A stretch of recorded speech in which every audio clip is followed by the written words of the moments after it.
Saat ini Indonesia menikmati bonus demografi dengan angkatan kerja yang lebih banyak. Sumber daya manusia Indonesia saat ini harus diberdayakan untuk menghadapi berkah bonus demografi pada tahun 2025 sampai 2030. Dengan tingginya jumlah penduduk usia produktif di Indonesia, diharapkan mampu mempercepat peningkatan produksi negara. Beberapa ahli mengatakan bahwa memang bonus demografi merupakan kekuatan Indonesia untuk masuk ke negara maju tahun 2030. Namun diperlukan peningkatan produktivitas tenaga kerja agar peluang ini tidak berubah menjadi ancaman karena tenaga kerja yang kurang berkualitas. Bagaimana tanggapan Mahendra Siregar, Kepala BKPM akan hal ini? Kita manfaatkan momentum bonus demografi itu yang 15-17 tahun lagi, tetapi untuk membangun justru daya saing, daya saing yang akan menimbulkan dan menumbuhkan peningkatan tadi, nilai tambah, produktivitas, inovasi, lalu masuk ke rantai pasok yang lebih tinggi, sehingga pada saat nanti bonus demografinya habis, kita sudah punya motor pertumbuhan yang jauh lebih berkelanjutan. Dan memang kami juga berpandangan apabila kita tidak manfaatkan optimal peluang momentum bonus demografi ini, tidak akan ada lagi nampaknya katakanlah motor dari pertumbuhan setelah itu. Di waktu lalu kan kita motor pertumbuhannya termasuk katakanlah memanfaatkan kekayaan sumber daya alam. Lalu motor pertumbuhan yang berikutnya adalah memanfaatkan jumlah tenaga kerja yang juga dengan tingkat upah yang relatif kompetitif atau tidak tinggi.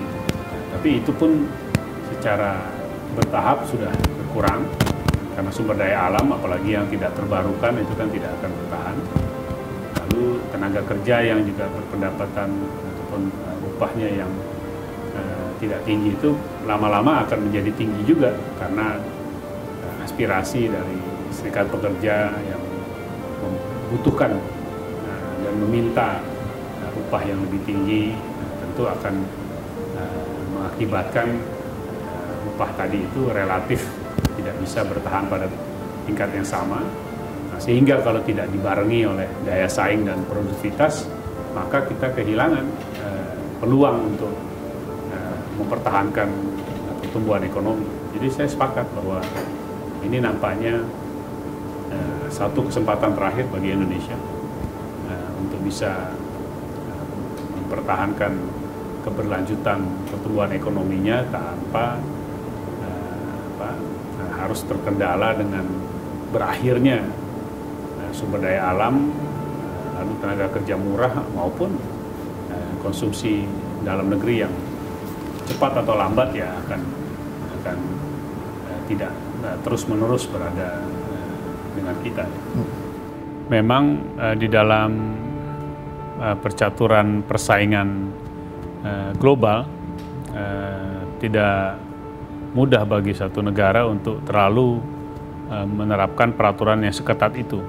Apalagi kalau kemudian yang kita dengar juga di lain pihak adalah keberadaan atau ketersediaan tenaga kerja yang di level manajerial dan juga di level yang berpendapatan, maksudnya berpengalaman dan berketerampilan tinggi, itu terbatas.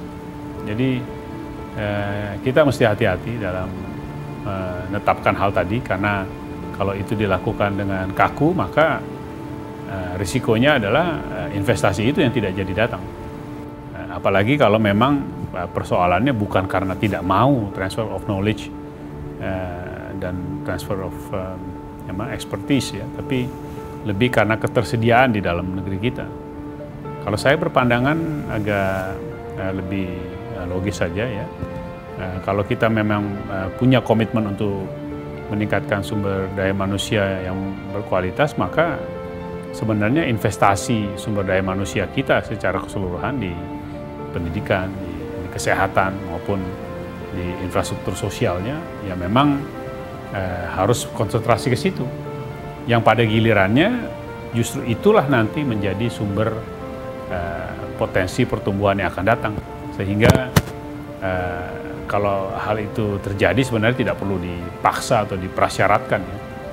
Tapi justru di situ tantangan kita, dan lebih kembali kepada pemerintah dan bangsa Indonesia sebenarnya harus menyelesaikan persoalan daya saing dan juga kualitas sumber daya manusianya, ya. Kurang pas kalau kemudian investor, termasuk investor luar negeri, diminta untuk melakukan hal tadi. Sebab saya yakin kalau memang ketersediaan sumber daya manusianya baik dan terbukti di banyak perusahaan investasi luar negeri yang ada di Indonesia, mereka bahkan menggantikan pimpinan perusahaan-perusahaan tadi sampai ke level presiden direkturnya, ya. Jadi saya tidak melihat itu satu isu yang kontroversial dari segi investasi internasional, tapi lebih kepada pekerjaan rumah yang harus kita lakukan secara konsisten dan dengan komitmen yang kuat dalam implementasinya. Demikian program Investment Indikator kali ini. Sampai berjumpa di episode berikutnya. Salam Fibis.